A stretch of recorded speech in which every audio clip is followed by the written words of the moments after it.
दोस्तों ऑप्शन की एक और सेलिंग स्ट्रेटेजी का हम लोग देख लेते हैं। और ये एक तरह की स्प्रेड स्ट्रेटेजी है दोस्तों। हेज करके, जैसे मैंने आपको बताया था कि अगर ऑप्शन आप सेल करते हैं तो एक तो डायरेक्शनल ऑप्शन, जैसे आपने मान लीजिए देखा कोई हैमर बना हुआ है, ट्रेड जो है उस पर टेक्निकल आपने पढ़ा हुआ है, हैमर बना है, शूटिंग स्टार बना है, मान लीजिए सपोज हैमर बना हुआ है, तो आप क्या करते हैं, हैमर अगर आप ऑप्शन बाइंग करते हैं तो आप हैमर बना है तो कॉल सीधे सीधे बाई कर लेंगे आप इन द मनी की, और आप आराम से जो है क्या नाम है जो प्रॉफिट होगा वो एंजॉय करेंगे। और अगर सपोज आप ऑप्शन सेलर हैं, आप थीटा डी के फायदा उठाना चाहते हैं और पोजिशनल सेल करना चाहते हैं, इंट्राडे में सेल करना चाहते हैं, दोनों के लिए एक ही कंडीशन होगी। मान लीजिए सपोज ये हैमर आपका जो है ऐसे बना हुआ है, इसमें जो है क्या नाम है ये हैमर और उसके बाद एक बुलिश कैंडल बनी और उसका हाई कटा, ये एसएल हो गया आपका। तो ये इसके बीच की दूरी आपकी मान लीजिए 50 पॉइंट होती है, ठीक है। निफ्टी अगर मान लीजिए 18,000 है तो 18,050 पे आपने बाई किया, 18,000 का जो है राउंड फिगर का आपका जो भी आ रहा है उस समय जो भी आ रहा हो तो उसका आपने एसएल डाल रखा है, ठीक है। 50 पॉइंट का एसएल डाल रखा है।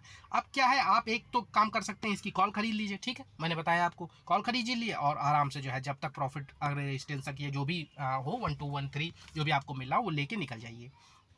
ये तरीका है। दूसरा क्या कर सकते हैं, आप इसकी पुट को पी को सेल कर सकते हैं, ठीक है। पुट को सेल कर दें तो इस तरह से हो सकता है। अब इसमें क्या है, आप इंट्राडे में अगर ये पुट सेल करते हैं तो आपको पता है कि मार्केट कहाँ जा रहा है। 3.5 से पहले अगर मेरा लॉस होता है, यहाँ 50 पॉइंट्स का इंडेक्स में मैंने देख रखा है कि जैसे निफ्टी ये आपका आएगा 18,000 पे, आपने जो है क्या नाम है 50, जैसे ही 18,050 पे आपने बाई किया था, 18,000 आएगा, आप काट देंगे अपनी पोजीशन इंट्राडे में, ये कर सकते हैं। लेकिन अगर आपने जो है क्या नाम है दोस्तों, मान लीजिए इसको इंट्राडे में न करके पोजिशनल ले जाना चाहते हैं, तो आप इसको क्या करेंगे, हेज कर लेंगे अपनी पोजीशन। हेजिंग क्या होती है, अपने लॉस को लिमिटेड कर लेना किसी चीज से। जैसे हेजिंग का मतलब ये है दोस्तों कि लिमिटेड हो जाए लॉस। दूसरा एक अगर आपने चीज खरीदी है तो उसके अगेंस्ट में कोई चीज बेच देनी, कोई चीज बेची है तो उसके अगेंस्ट में कोई चीज खरीद लेनी, तो इसको हेजिंग बोलते हैं, ठीक है। इसमें जो है क्या नाम है शेयर मार्केट में इस तरह से हेजिंग होती है। और हेजिंग का एक और फायदा है दोस्तों, जैसे आप अगर मान लीजिए निफ्टी में आप पोजीशन बनाना चाहते हैं, सेल साइड की तरफ मैं बात कर रहा हूं, तो आपको जो पोजीशन होगी, अगर आप नेकेड बनाएंगे, चाहे वो इंट्राडे में बनाए चाहे पोजीशनल लेके जाए, अगर ऑप्शन आप सेल कर रहे हैं, चाहे कॉल हो या पुट हो, तो आपको पूरा मार्जिन देना पड़ता है, 1.5 लाख 2 लाख रुपए मार्जिन भरना पड़ता है। और अगर आप अपनी पोजीशन को हेज कर लेते हैं, यानी अगर एक खरीदते हैं उसके अगेंस्ट में कुछ बेच देते हैं या बेचते हैं तो कुछ खरीद लेते हैं, तो आपको बहुत कम मार्जिन उसका देना पड़ता है। जैसे अगर आप वहाँ 1.5 लाख रुपए मार्जिन, तो यहाँ 40,000 50,000 रुपए में भी आप अपनी पोजीशन बना सकते हैं। और दूसरा इसका क्या फायदा होता है दोस्तों कि आपका लॉस लिमिटेड हो जाता है। मार्केट कितना भी ऊपर जाए कितना भी नीचे जाए, आपका प्रॉफिट भी लिमिटेड होगा और आपका लॉस भी लिमिटेड हो जाएगा। और अगर ये जो है क्या नाम है आप सेलिंग करते हैं तो उसमें प्रॉफिट तो आपका लिमिटेड है, क्योंकि आपने जो प्रीमियम रिसीव किया वही आपका प्रॉफिट है, लेकिन लॉस अनलिमिटेड है। तो हेजिंग के साथ अगर आप ऑप्शन को सेल करना चाहते हैं और पोजिशनल करना चाहते हैं, चाहे इंट्राडे करें, तो हेजिंग के साथ ही हमेशा करें। तो उससे एक तो आपको मार्जिन का फायदा मिल जाएगा, अगर आप एक लॉट करना चाहते हैं उसकी जगह 2 भी कर सकते हैं। और दूसरा आपका जो थोड़ा सा कम प्रॉफिट बनेगा लेकिन सेफ बनेगा, और आप शांति से आराम से सो सकेंगे। आपको रात में नींद आ जाएगी कि कहीं मैं गैप डाउन ना हो जाए, कहीं गैप अप ना हो जाए, तो उस चीज़ से आप बचे रहेंगे। तो ये 2-3 चीज़ें हैं। लेकिन इसमें एक चीज़ ध्यान रखिएगा, जब आप दोस्तों हेजिंग करिएगा तो जो भी है पहले आप बाई करिएगा। जैसे आपको कोई एक पोजीशन मान लीजिए खड़ी करनी है, जैसे मैं अभी बुल कॉल स्प्रेड में बताऊंगा तो उसमें आप समझ लेंगे, अभी मैं बताता हूँ चार्ट पे। अब बुल कॉल स्प्रेड ही डिस्कस कर लेते हैं, ठीक है। बुल कॉल स्प्रेड क्या है दोस्तों, इसमें क्या होता है कि हम एटीएम की जो है, एटीएम की आपकी मान लीजिए 18,000 रुपये अभी चल रहा है, 18,000 आपका एटीएम चल रहा है, ठीक है। 18,000 रुपये का एटीएम चल रहा है। अब एटीएम की आप एक कॉल को बाई कर लेते हैं, ठीक है। एटीएम की कॉल को आपने बाई कर लिया, ठीक। और इससे आप देखिए दोस्तों, इसीलिए हेजिंग को और ऑप्शन सेलिंग को डिफाइन करना बहुत मुश्किल काम है, क्योंकि अब उस समय आप क्या सिचुएशन पे हैं, ये मार्केट किस रेंज पे चल रहा है, 18,000 चल रहा है, उसका 200 पॉइंट एटीएम आप लेना चाहते हैं, 10 रुपये वाला लेना चाहते हैं, हेज करना चाहते हैं, 15 रुपये वाले से हेज करना चाहते हैं, 5 रुपये वाले से हेज करना चाहते हैं।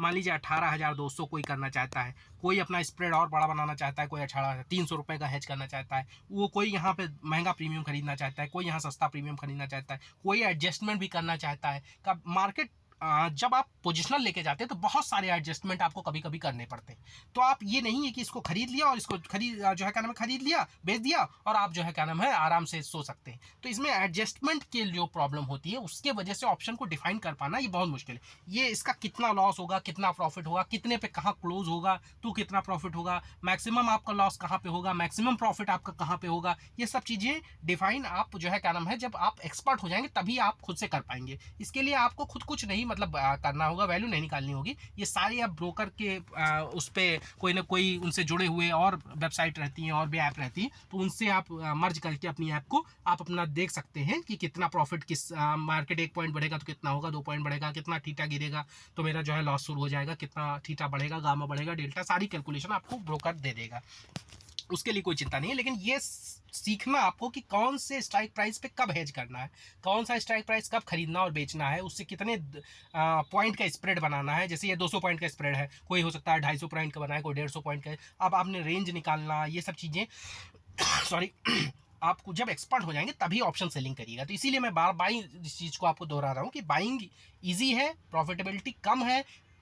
इंट्राडे ही आप कर सकते हैं, पूरे दिन आपको मार्केट में देखना पड़ता है उसको कि कितना गया क्या हुआ, लेकिन आपका रिस्क कम से कम डिफाइन है कि अगर 50 रुपये आपने लगाए तो 50 रुपये का ही नुकसान होगा, ठीक है। और इसमें आपका, क्योंकि हेजिंग भी करने के बाद भी कभी कभी क्या है कि आपको एडजस्टमेंट करने पड़ते हैं, तो उसके वजह से थोड़ा सा दिक्कत होती है। तो ये आप एक्सपीरियंस के साथ धीरे धीरे आ जाएगा आपको, ठीक है। लेकिन मैं जनरल जो आपको अभी बता देता हूँ। तो क्या होता है कि 18,000 की ATM की आपको एक, मान लीजिए सेम एक्सपायरी के दोनों करिएगा दोस्तों।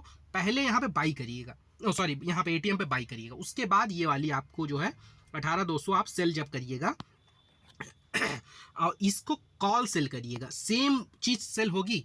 जो स्प्रेड होता है उसमें एक चीज हम ATM की बाई करते हैं और उससे आउट ऑफ द मनी का, चाहे जो है क्या नाम है 100 पॉइंट हो 200 पॉइंट हो, जो स्प्रेड बना रहे हैं उस समय की देखते हैं स्थिति के हिसाब से, उसको हम उसी स्ट्राइक मतलब क्या नाम है उसी एक्सपायरी की, और सेम जो है होना चाहिए इंडेक्स भी। ऐसा नहीं कि आपने निफ्टी यहाँ पे बाई कर रखा हो, आपने बैंक निफ्टी जाके बेच दिया तो हेज नहीं होगा, तो आपको दिक्कत हो जाएगी। तो पहले क्या करिए, आप बाई कर लीजिए ATM का, उसके बाद जाके 200 पॉइंट 300 पॉइंट जो भी आपका स्प्रेड बनाना उसको आप सेल कर दिए। तो क्या है दोस्तों, अब ATM का आपने बाई कर रखा है, तो अगर आपको एक तरफ से तो ये अगर बढ़ेगा तो आपको फायदा होगा, और ये वाला प्रीमियम जो है क्या नाम है आपका जो है पुट वाला जो है, सॉरी कॉल वाला है, तो वो आप का नुकसान होगा। और अगर ये वाला जो है क्या नाम है कॉल वहीं खड़ा रह गया तो आपका पुट वाला फायदा हो जाएगा। तो ये फायदा कितना होगा, नुकसान कितना होगा, ये आपको जो है क्या नाम है जितना प्रीमियम आपने रिसीव किया है और जितने पॉइंट इसमें तेजी होती है उसको कैलकुलेट करके उस पे सॉफ्टवेयर पे दिखा सकते हैं। तो इस चीज़ के लिए आपको प्रैक्टिस करनी होगी, आपको देखना होगा अपना स्ट्रेटेजी। आपको जो प्लेटफॉर्म आप मुझे कॉल करिएगा, मैं उसका नाम बता दूंगा, तो उस पर जाके आप बना के देखिएगा कि आज की मार्केट के हिसाब से कौन सी स्ट्रेटेजी इसमें बेहतर बैठ रही है, तो आप अपना डायरेक्शनल ऑप्शन सेलिंग भी शुरू कर सकते हैं। लेकिन ये बहुत एक्सपीरियंस के बाद ही करिएगा, जब भी करिएगा, ठीक है। इसमें डिफाइन चीज़ें होंगी, रिस्क भी डिफाइन होगा, रिवार्ड भी डिफाइन होगा, लेकिन ये क्योंकि एडजस्टमेंट का खेल हो जाएगा इसलिए थोड़ा सा अभी सब कुछ बता पाना ये बहुत मुश्किल। मैं सिर्फ स्ट्रेटजी बता देता हूँ कि बुल कॉल स्प्रेड स्ट्रेटजी क्या होती है, कि ATM का आपको बुल मतलब वो खरीदना है, जब आप तेजी का आपका व्यू होगा तो ATM का एक कॉल खरीद लेना है, और उससे आउट ऑफ द मनी का 200 पॉइंट 300 पॉइंट का जो भी जितने पॉइंट का स्प्रेड बनाना चाहते हैं का उसी स्ट्राइक जो है क्या नाम है आपका जो है स्ट्राइक प्राइस नहीं, इंडेक्स का आपको बेच देना रहेगा, बस इतना करना रहेगा, ठीक है जी। तो बुल कॉल स्प्रेड हो जाएगा और ये प्रॉफिट और लॉस आपका वो ब्रोकर के उस पर दिख जाएगा, ठीक है।